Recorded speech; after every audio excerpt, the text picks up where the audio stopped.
Yo, Kirara! Salamat sa pag-click sa upload natin ngayon. Bago natin simulan, paki-like mo naman ang video. Na-like mo na? Maraming salamat. Simulan na natin.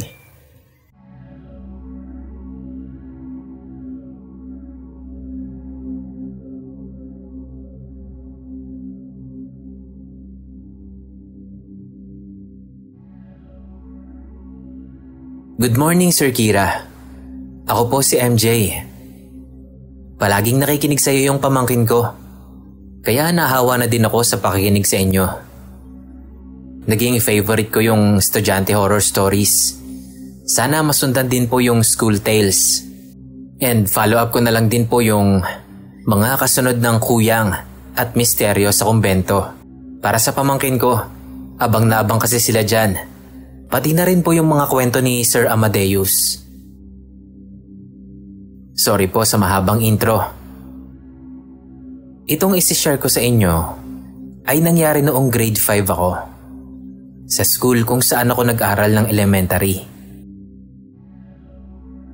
Malawak yung school na yon, pero hindi siya malaki. Bale kasi ganito po. Mula grade 1 to 3 lang yung may tig 2 sections. Yung grade 4 and up, puro tigi-isang section na lang. Ang malawak po ay yung field. Yung kalahati ng field, nandoon yung covered court na walang ring. Katapat nun yung stage. At yung kalahating part naman ng field, bakante lang. Hile-hilera lang yung mga classrooms doon at nakapalibot iyon sa field. At sa likod ng mga classrooms ay mga gubat-gubat na. Mapuno na kasi at matalahib doon. Pero sa likod ng classrooms ng grade 5 at 6, nandoon naman yung mga plots para sa gardening namin. Kapag nagga-gardening po kami, madalas ay hapon.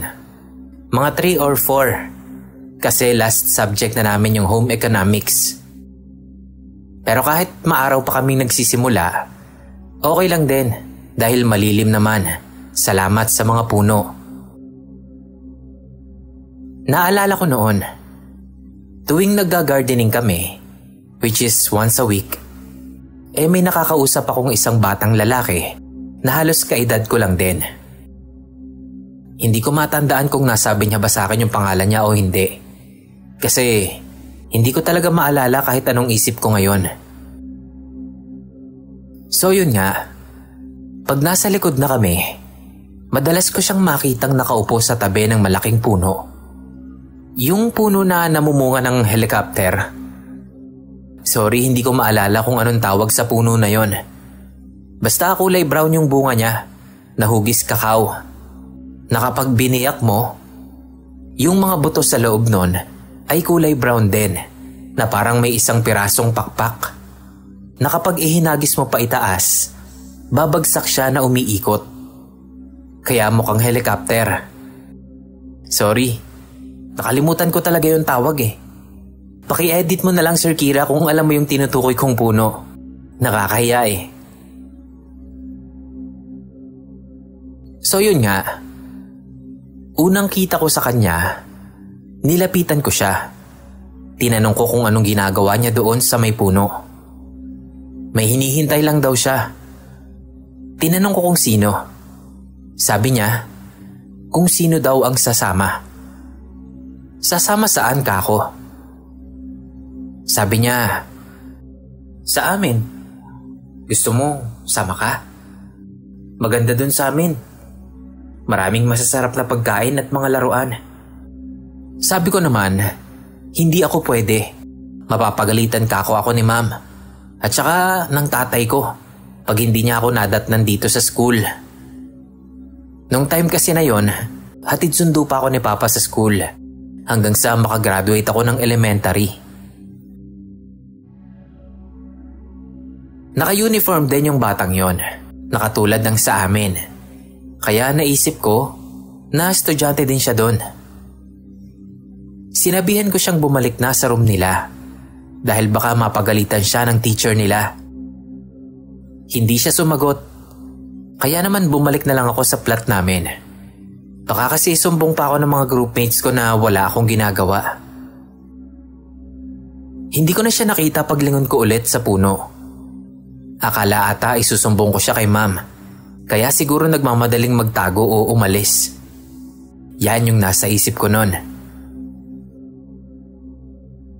Nung sumunod na linggo, nakita ko na naman ulit siya. Sabi ko nagkating na naman siya. Kaya nilapitan ko ulit. Uy, di ka na naman pumasok sa klase niyo ah. Susumbong kita sa teacher mo. Sabi ko sa kanya. Sumagot siya. Hindi, wala na akong pasok. Halika, sama ka sa amin. Laro tayo. Sagot ko naman. Ayoko nga. Mapapagalitan ako nila papa. Tsaka hindi pa tapos yung klase namin eh. Nag-gardening pa kami. Tumingin lang siya sa akin noon. Tapos may iniabot siya sa akin kulay gold na prutas. Kainin ko raw. Masarap daw yun, sabi niya. Ang naisip ko noon, nagjo-joke lang siya. Kasi mukha namang laruan yung iniaabot niyang prutas sa akin. At saka hindi ko kilala yung prutas na yon. Noon lang ako nakakita ng kulay gold na prutas. Medyo kamukha nga din noon yung mga laruang prutas ni mama sa bahay. Yung nakadisplay sa gitna ng lamesa namin. Yung sunod nakita ko sa kanya, doon pa rin sa puno. Nakatayo siya at kinakawayan niya akong lumapit sa kanya. Di lumapit naman ako. Habang papalapit ako, naglakad naman siya papunta sa likod ng puno. Kinakawayan niya ako na sumunod sa kanya. Kaya sumunod din naman ako. Pag-ikot namin sa puno, nagtaka ako kasi parang ibang lugar na yung napuntahan namin. Umikot lang naman kami. Nagpalinga-linga ako. Pero hindi ko na nakita yung mga kaklase ko. Hahanapin ko pa sana sila. Pero tinawag na ako nung batang lalaki. Pinapasunod niya ako sa kanya. Namangha ako sa lugar na yon kasi sobrang ganda talaga. As in maganda. Habang naglalakad kami, maya-maya pa ay nakarating kami sa isang napakagandang lugar. Ang gagara ng mga bahay. Hindi ko masasabi noon na moderno na yung mga yon. Pero ngayon, oo siguro.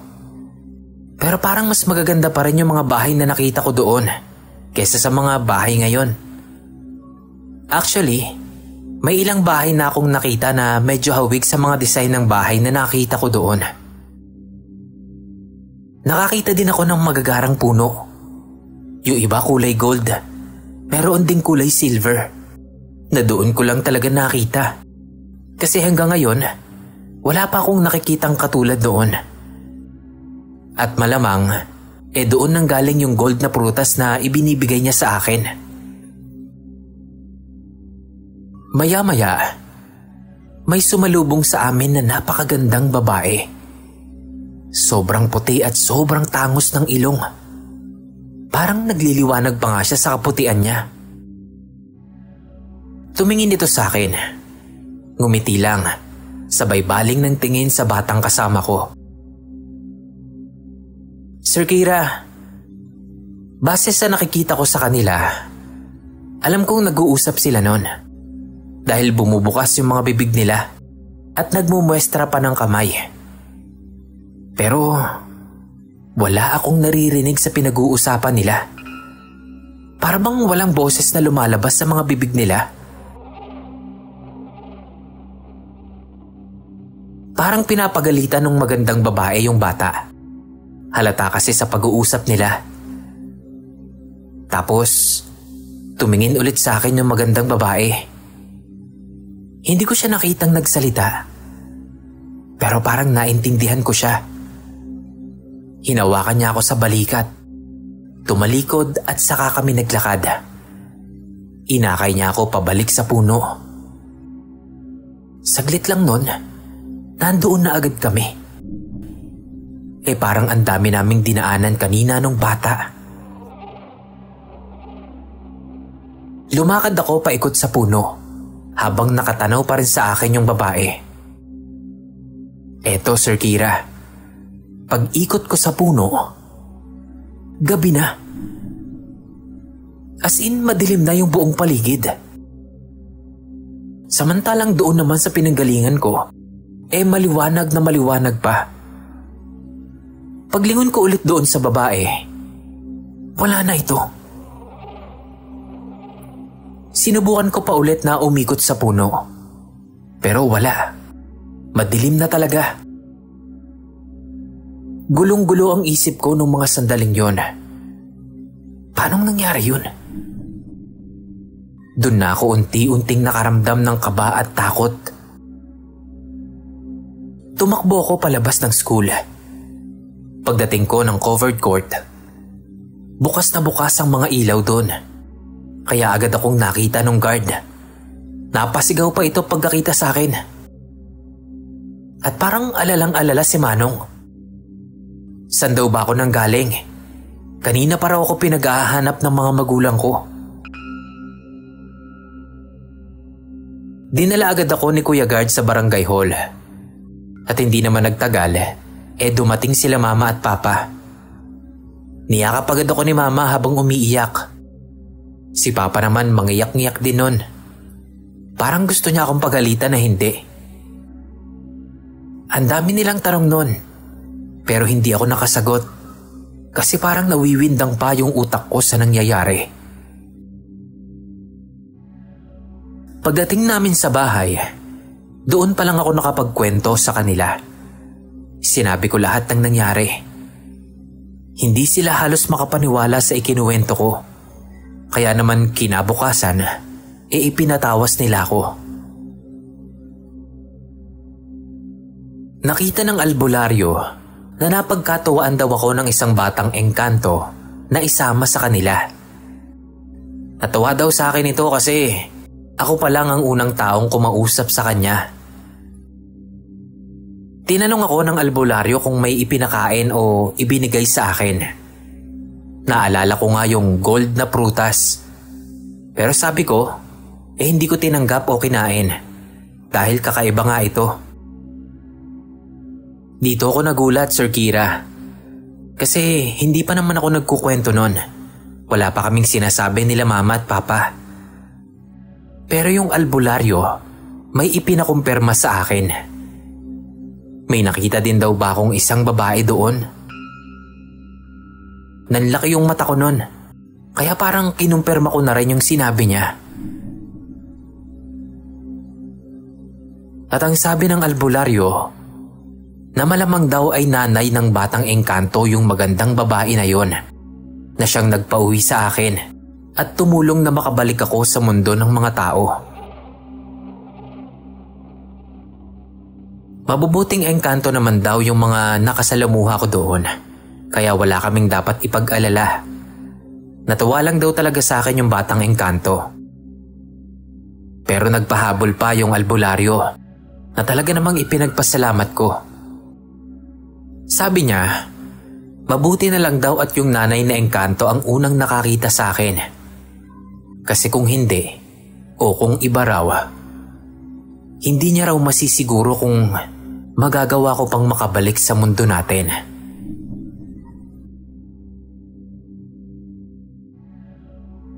Hanggang ngayon, hindi pa rin ako makapaniwala na naka-experience ako ng ganoong hiwaga sa buhay ko. Kaya naman naiintindihan ko yung ibang taong napagkukwentuhan ko nito kung hindi sila naniniwala. May sariling pamilya na ako ngayon. Hindi ko alam kung may koneksyon ito sa nangyari sa akin noon. Pero yung bunso kong babae, parang meron siyang imaginary friend na palagi niyang nakakalaro. Hinahayaan ko lang, pero palagi akong nakabantay. Hanggang dito na lang po. Salamat po in advance. God bless po.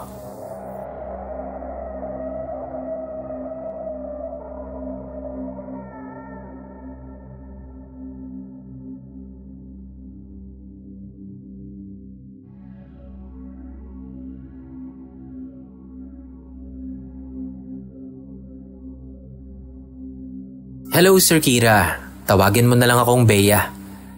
Gusto ko din sanang maranasang marinig ang sarili kong karanasan sa channel mo. Bigla ko lang tong naalala. Kasi nakita ko yung mga nag-uuwi ang estudyante na mga naka-uniform ng Girl Scout. Hindi ko na lang po siguro sasabihin kung anong school to. Kasi nung college ako, meron akong kaklase na nakakwentuhan tungkol sa elementary days nila. Narealize ko nun na karamihan sa mga activity namin noon sa school medyo walang kwenta. Hindi ko na po idedetalye kung bakit. Pero yung kwento ko nangyari po noong minsan na nag-camp kami sa loob ng school grounds. Malaki naman po ang space namin sa loob. Nakapalibot yung mga tent sa gilid-gilid at sa gitna nun ay meron kaming bonfire. Nag-uwian na yung mga kinder. Grade 1 hanggang grade 3 nung mga oras na yon dahil padilim na. Kami-kami na lang ng mga senior scouts ang nandoon at nagkakanya-kanya na din. Meron lang teacher na nakabantay in case na may gagawing medyo delikado. Nandun sila para i-guide kami. Nung matapos ang activity namin ng araw na yon, madilim na din sa side namin. Iilan lang kasi yung poste namin doon na may ilaw. At medyo malayo doon ang spot namin. Nasa loob na kami ng tent. 4 kaming babae na matutulog doon. BFF ko ang isa sa mga kasama ko. Kaya kung saan siya, nandoon din ako. At kung nasaan ako, nandun din siya. Hindi ko alam kung anong oras na yon at hindi kami nakatulog pareho. Wala kasing fan at hindi ako sanay matulog ng walang fan. Kaya dilat lang ako. Yun pala, siya din. Maya-maya, inaya niya akong magpunta ng CR. Sa totoo lang, ayoko talagang sumama. Kasi yung CR ng school nasa likod ng stage at wala talagang kailaw-ilaw doon. Natatakot ako kapag sobrang dilim ng paligid. Bukod doon, hindi din maganda ang itsura ng palikuran namin. Para kasi yung ginibang bahay lang. Tapos itinira lang yung CR. Walang ilaw at hindi rin naka-tiles. Itsurang mabaho at palaging basa. Hindi rin kasi gumagana yung gripo doon. Kaya talagang magtatabo ka ng tubig sa malaking drum na nandoon. Tapos hindi din patag na patag yung daan kasi lupa lang yun noon. Kaya lang mapilit talaga siya kaya wala na akong nagawa kundi bumangon. May tig-isa kaming flashlight. Buti na lang, meron palang teacher na gising pa. So nagpaalam muna kami. Tinanong niya kami kung gusto ba namin ang kasama. Na hindi naman namin tinanggihan. Papunta na kami sa CR. Napansin ko na isa sa mga room sa taas ay bukas pa ang ilaw. Medyo nakampante ako ng konti. Kasi ibig sabihin, may iba pang gising bukod sa amin. Nandun lang ako. 1 metro ang layo mula sa pinto ng CR. Iniilawan ko yung loob para mas maliwanag yung loob kapag umihi siya. Hindi naman kumikibo si teacher. Basta nandoon lang din siya hindi kalayuan sa akin. Ang mahalaga, nakikita kong may kasama ako. Naisip ko nga nun na baka antok na rin si teacher kasi nakatulala lang siya habang nakatayo doon sa sulok. Ako naman, patingin-tingin lang sa labas kasi hindi ako mapakali. Sobrang dilim nga kasi. Nakahinga na lang ako ng maluwag nung marinig ko nang nag-click yung pinto ng CR. Naisip ko, tapos na siya. Kaya itinutok ko naman sa kabilang side yung flashlight ko. Pero nung gawin ko yon, bigla siyang sumigaw mula sa loob. Sabi niya, ilawan ko raw siya. So tinanong ko siya, So tinanong ko siya kung hindi pa ba siya tapos. Sumagot siya ng hindi pa raw. Kaya itinutok ko na lang ulit yung ilaw. Siguro may 5 minuto din bago siya lumabas. Itinutok ko sa paanan niya yung ilaw dahil naguhugas na siya ng kamay doon sa tabo. Biniro ko pa siya noon kasi sobrang tagal niya. Ang sabi niya lang sa akin, iihi lang siya. Sagot niya, akala din niya iihi lang siya. Bigla daw kasing nanlamig yung tiyan niya tapos nanakit ng konti. Kaya naman natain na rin siya. Tuloy lang siya sa sinasabi niya. At nun ngang paglabas namin at malapit na kami sa stage, tinanong ko siya kung bakit siya nagbukas ng pinto niya kanina kung hindi pa pala siya tapos. Tapos nun, napatingin siya. Sabi niya, "Hindi ba ikaw yung pumasok?" Umiling ako. Tas ang tagal naming magkatitigan nun bago siya nagtanong ulit. Si sir. Napalingon ulit ako nun sa daan papunta ng CR. Walang sir na nakasunod sa amin. At parang may nagsasabi din sa akin na wag na kaming bumalik pa doon. Kaya hinila ko na lang si best friend pabalik sa tent namin. Mas lalo akong hindi nakatulog noon, Sir Kira. Hindi talaga nawala sa isip ko kung saan nagpunta si Sir sa buong gabi. Kasi hindi ko na nga siya naalala nung makatapos si best friend mag-CR. Wala din namang nakasunod sa amin nung lumabas kami. Wala na kaming nadinig kay Sir pagkatapos nun. At parang hindi namin siya kasamang nagpunta sa CR. Kinabukasan nun, buong umaga hanggang sa bago kami makauwi, hindi na namin nakita pa si Sir. Makalipas ang 3 araw, may nagpakilala sa amin na bagong guro. At siya na ang papalit kay Sir bilang advisor ng class namin. Nung recess, nakita namin yung isa pang mabait na teacher namin. Kaya nilapitan namin siya para magtanong. At yun nga, na mild heart attack daw si Sir nung gabi nung camp activity namin. Kala daw nila magiging okay pa kasi nadala siya agad sa ospital since may nakaabang na emergency sa labas ng school ng gabing yon. Ang kwento ni Sir, nakita daw niyang may isang teacher ang nagpapaikot-ikot sa school grounds. Isa-isang dinadaanan ng mga tent. At nung medyo malapit na raw ito sa gawin niya, nakita daw niyang kamukhang-kamukha niya yung teacher na yon. At ang mas ikinatakot pa daw niya ay yung may 2 estudyante pa daw ang kumausap doon sa kamukha niya. Naka-eye to eye niya pa raw ito bago sinundan yung 2 estudyante. At doon na daw hindi tumigil ang pagdagungdong ng puso niya. Yan daw ang kwento ni Sir sa kanila nung dumalaw sila ng mga co-teacher niya. Unfortunately, bumigay din yung katawan ni Sir pagkatapos lang ng ilang araw. Grabeng takot talaga ang naramdaman naming 2. Pero hindi na namin yun ikinuwento pa sa iba.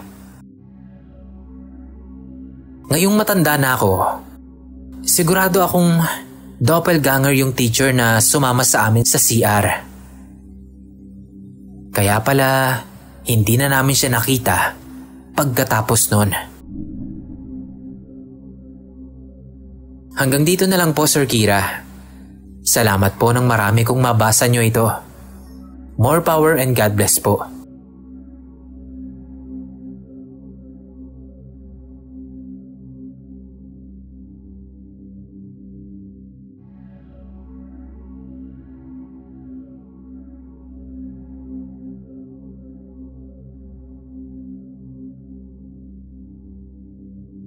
Hi, Sir Kira. Kumusta? Ako ulit ito, si Chris. Nais kong muling magbahagi ng nakakatakot na experience ko.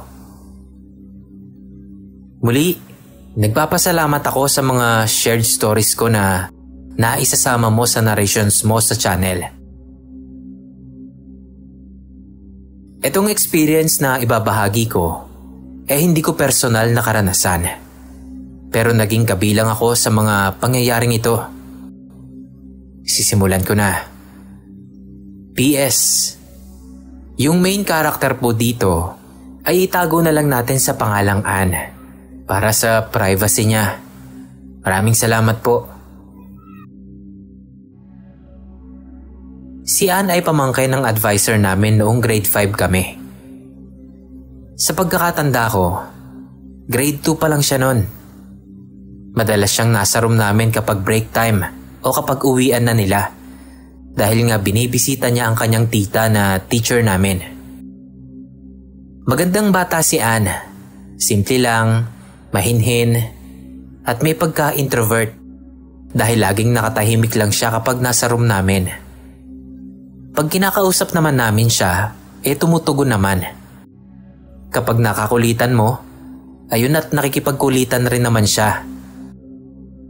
Kalaunan, kapag PE time namin, or sa mga oras na naghihintay na lang kami ng sundo at naglalaro sa hallway ng school, nakakasama rin namin siya.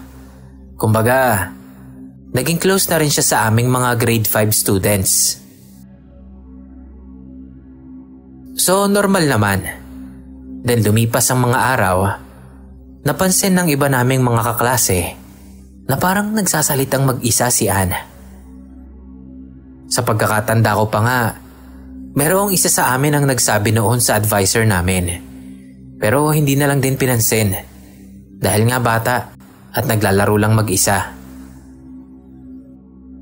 Later on, nakita na namin na may interaction na sa pagsasalita ni Anne ng mag-isa. Tumatawa na siya, minsan may paghagik-gik pa. Then minsan naman, bigla siyang magagalit o magsusungit. May pagkakataon pa na makikita namin siyang naglalakad na parang may kahawak kamay.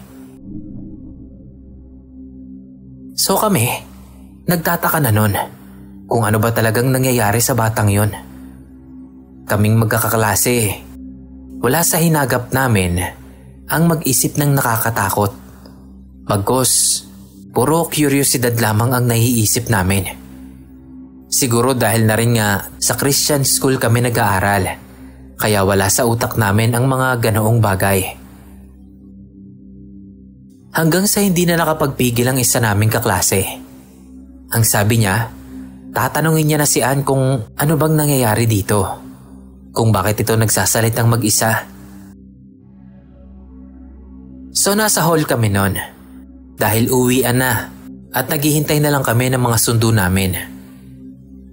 Nakasalampak lang kami sa flooring na tiles doon sa may parang waiting area. Saktong kasama rin namin noon si Anne. Nakapaikot kami. Then hindi pa man nagsasalita yung isa naming kaklase. Nagulat kami nung biglang nagsalita si Anne. "Uy, umusog ka. Andyan si Lina." Inis na sabi ni Anne dun sa isa naming kaklase na nakaupo malapit sa tabi niya. Nagkatinginan kaming magkakaklase. Tapos, inulit nung kaklase namin na tumabi kay Anne yung sinabi nito. "Ha?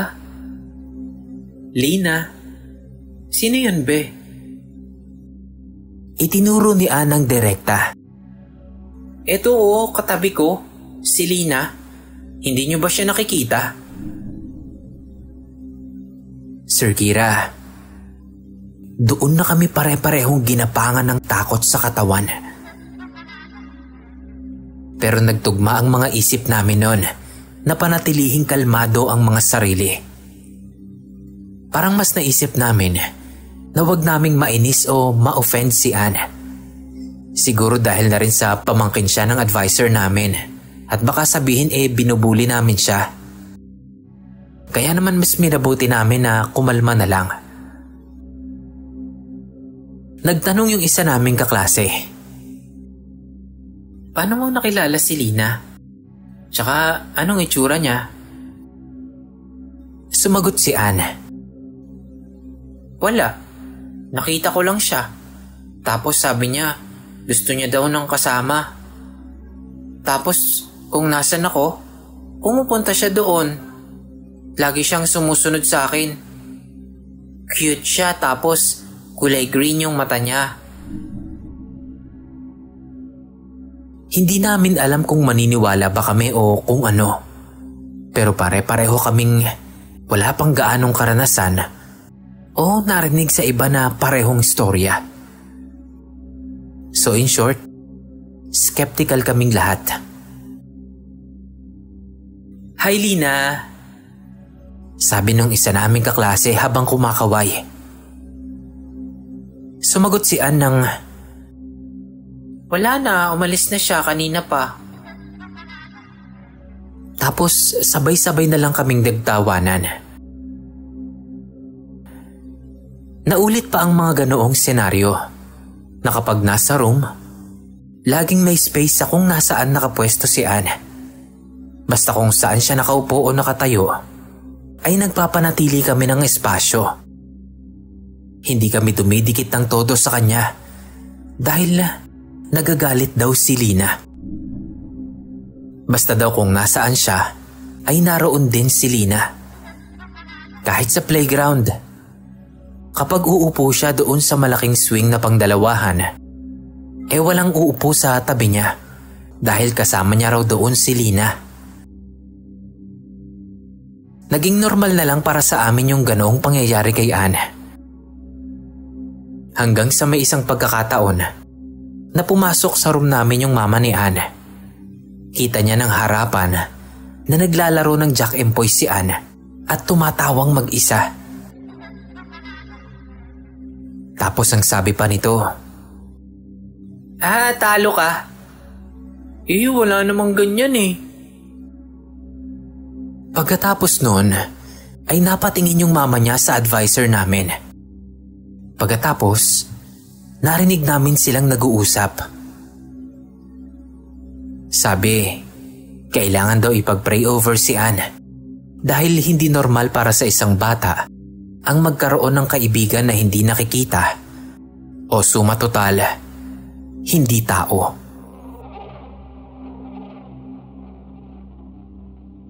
Wala kaming naging balita kung anong nangyari sa pag-pray over kay Ann. Sakto naman kasi na nag-sem break na kami noon. At hindi na rin madalas na bumibisita si Ann sa room namin noong mag-resume ulit yung klase. Pero one time, nung minsan pang bumisita si Ann, ay may dala siyang picture. Iyon daw si Lina. Yung batang nasa picture, parang nasa mga 7 or 8 years old pa lamang. Cute ito. Simpleng bata pero mukhang bibo kung pagmamasdan doon sa picture. Sir Kira, alam kong grade 5 pa lang ako noon. Pero nakaramdam ako ng awa kay Lina na sa murang edad pa lamang ay wala na siya. Sabi ko sayang, siguro friendly talaga yung bata na yun nung nabubuhay pa. At nun ngang magkaroon kami ng small gathering sa bahay ng advisor namin kung saan din nakatira si Ann. Saktong nandun siya that time. Itinuro niya sa amin kung saan niya unang nakita si Lina. Doon ito sa isang bakanteng lote sa tabi mismo ng bahay nila. Nung andun si Ann, hindi na namin gaanong napapansin kung nagsasalita pa siyang mag-isa. Parang normal na siguro ang lahat. At mabuti naman kung ganun nga. Kung tatanungin niyo kung bakit hindi na kami nagtanong sa kung ano ba talaga ang history ni Lina, wala. Hindi rin namin alam kung bakit. Wala pa sa wisyo namin ang pagsasaliksik ng mga ganong bagay. Kasi nga, grade 5 pa lang naman kami nun. Ewan ko rin. Napapatanong lang din ako sa sarili ko na, oo nga no, bakit hindi ko tinanong yung totoong pangyayari? Total ay may source naman si Ann na picture ni Lina na baka doon lang din sa compound na yon nakatira. Sa bagay, matagal naman nang pangyayari yon. Ang mahalaga, lumaki ng maayos at talagang maganda at matalino si Ann. Opo, dahil nakikita ko pa rin siya sa IG. Friends din po kami sa FB magpasa hanggang ngayon. Yun lamang, pasensya na kung medyo magulo yung story. Marami pa akong ibabahagi sa susunod. Muli, maraming salamat kung mapabilang man ulit ito sa mga maina-narrate mo. God bless and more power po.